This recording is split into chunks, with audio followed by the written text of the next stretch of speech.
మానవ మెదడు. ప్రపంచంలోనే ఇది ఒక పెద్ద మిస్టరీ. నిజానికి ఇది చాలా సంక్లిష్టమైన, అద్భుతమైన యంత్రం. మన కలలు, మన ఆలోచనలు, మనం సాధించే ప్రతి విజయం అన్నిటికీ మూలం ఇదే. అయినా సరే దీని గురించి మనకు తెలిసింది చాలా చాలా తక్కువ. సరే, మరి ఈ అద్భుతం గురించి కొన్ని ఇంట్రెస్టింగ్ విషయాలు తెలుసుకుందామా? అసలు మన మెదడు ఎంత పవర్ఫుల్?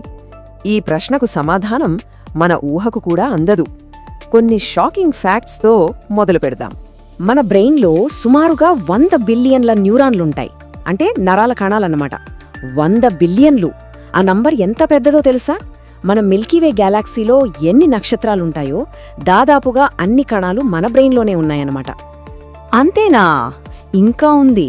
ప్రతి ఒక్క న్యూరాన్ మరో 1000కి పైగా న్యూరాన్లతో కనెక్ట్ అయి ఉంటుంది. అంటే మన బ్రెయిన్లో మొత్తం దాదాపుగా 1000 ట్రిలియన్ల కనెక్షన్లు ఉంటాయన్నమాట. ఈ నంబర్ను ఊహించుకోవడం కూడా కష్టమే కదా. మరి పవర్ సంగతి ఏంటి? మనం మెలకువగా ఉన్నప్పుడు మన మెదడు సుమారు 10 నుంచి 23 వాట్ల కరెంట్ని ఉత్పత్తి చేస్తుంది. అంటే ఆలోచించండి, ఒక చిన్న బల్బుని వెలిగించే పవర్ మన తలలోనే ఉందన్నమాట. సో మన మొదటి భాగం మెదడు ఒక అద్భుతమైన యంత్రం. మరి ఈ బిలియన్ల కణాలు, ట్రిలియన్ల కనెక్షన్లు అన్నీ కలిసి సమన్వయంతో ఎలా పనిచేస్తాయో, మనల్ని ఎలా నడిపిస్తాయో ఒకసారి చూద్దాం. మనం ఇందాక చెప్పుకున్నాం కదా, ఈ కనెక్షన్లని సినాప్స్ అంటారు. సింపుల్గా చెప్పాలంటే ఇవి 2 న్యూరాన్ల మధ్య ఉండే చిన్న బ్రిడ్జ్ లాంటివి. మన ప్రతి ఆలోచనకి, ప్రతి కదలికకి, వీటన్నిటికీ మూలం ఈ సినాప్స్ అన్నమాట. ఈ సిస్టమ్ ఎంత ఫాస్ట్గా పనిచేస్తుందో తెలుసా? ఓకే, ఒక ఎగ్జాంపుల్ చూద్దాం. అనుకోకుండా మనం ఏదైనా వేడి వస్తువును టచ్ చేశామనుకోండి, వెంటనే చెయ్యి వెనక్కి తీసుకుంటాం కదా. ఈ మొత్తం ప్రాసెస్, అంటే ఆ వేడి తగిలిన సిగ్నల్ బ్రెయిన్కి వెళ్ళి బ్రెయిన్ మళ్ళీ చెయ్యి తీసేమని ఆర్డర్ ఇచ్చేదంతా 1 సెకండ్ కన్నా తక్కువ టైంలోనే జరిగిపోతుంది. అంత ఫాస్ట్. ఇక రెండవ భాగం మెదడు వర్సెస్ కంప్యూటర్. ఈ రెండింటి మధ్య జరిగే పోటీలో అసలు విన్నర్ ఎవరు? ఏది ఎక్కువ పవర్ఫుల్? తెలుసుకుందాం రండి. చూడండి, కంప్యూటర్ అనేది లాజిక్, క్యాల్కులేషన్స్లో కింగ్. మనమిచ్చిన ఇన్స్ట్రక్షన్స్ని ఫాస్ట్గా చేసేస్తుంది. కానీ మన బ్రెయిన్ అలా కాదు. అది చాలా క్రియేటివ్గా ఆలోచిస్తుంది, కొత్త విషయాలు నేర్చుకుంటుంది, దానంతట అదే పరిస్థితులకు తగ్గట్టుగా మారిపోతుంది. ఇక స్పీడ్ విషయానికి వస్తే బ్రెయిన్కి అసలు పోటీనే లేదు. 1 సెకండ్లో మన బ్రెయిన్ సుమారు 38,000 ట్రిలియన్ల ఆపరేషన్స్ చేస్తుందని ఒక అంచనా. ప్రపంచంలోనే ఫాస్టెస్ట్ సూపర్ కంప్యూటర్ కూడా మన బ్రెయిన్ చేసే పనిలో జస్ట్ 0.0002% మాత్రమే చేయగలదట. ఇంకా ఆలోచించండి, మన బ్రెయిన్ ఎంత పవర్ఫుల్లో. అసలు ఇంత పవర్ ఎలా సాధ్యం అని డౌట్ రావచ్చు. మన బ్రెయిన్ ఒక ఐస్బర్గ్ లాంటిది. పైన మనకు కనిపించే చిన్న భాగం కాన్షియస్ మైండ్. అంటే మనం ఆలోచించి చేసే పనులు, చదవడం, వినడం లాంటివి. కానీ నీళ్ల కింద ఉన్న ఆ పెద్ద భాగమే సబ్ కాన్షియస్ మైండ్. మనకు తెలియకుండానే శ్వాస తీసుకోవడం, గుండె కొట్టుకోవడం లాంటి కోట్లాది పనుల్ని అదే చూసుకుంటుంది. అసలైన పవర్ హౌజే అదే అన్నమాట.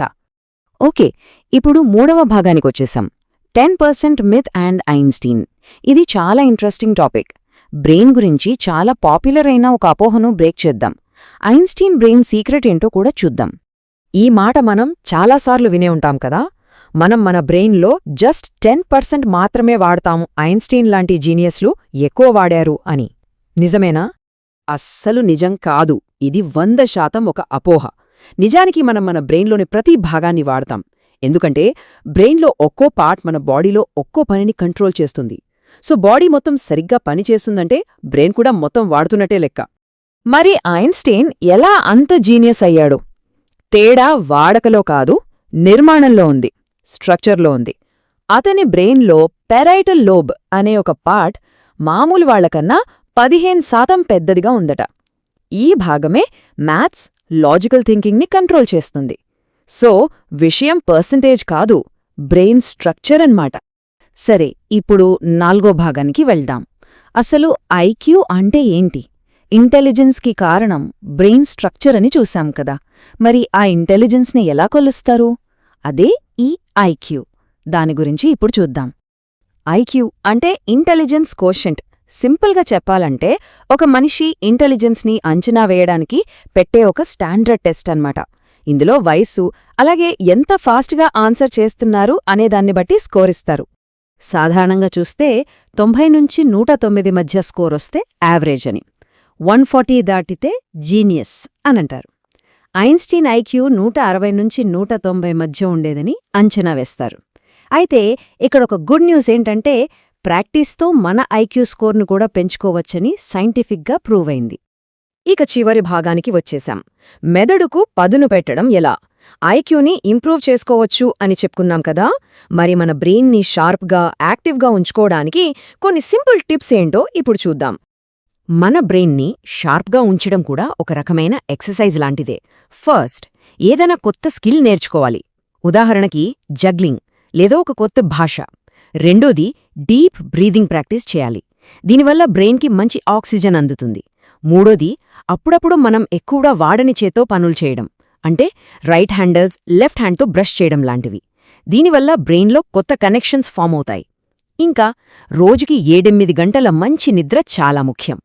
ఫైనల్గా, పజిల్ సాల్వ్ చేయడం, చెస్ ఆడటం లాంటివి మనసుకి మంచి ఛాలెంజ్ ఇస్తాయి. ఇవన్నీ బ్రెయిన్ని షార్ప్గా ఉంచుతాయి. చివరగా ఒక్క విషయం ఆలోచించండి. బహుశా ఫ్యూచర్లో మన బ్రెయిన్ కన్నా పవర్ఫుల్ కంప్యూటర్ని తయారు చేయొచ్చేమో. కానీ ఒకవేళ నిజంగా అలాంటి కంప్యూటర్ని తయారు చేసినా ఆ క్రెడిట్ ఎవరికెళ్తుంది? మళ్ళీ మన మానవ మెదడుకే కదా. ఎందుకంటే దాన్ని ఆలోచించి, డిజైన్ చేసి, తయారు చేసింది కూడా ఇదే అద్భుతమైన యంత్రం కాబట్టి.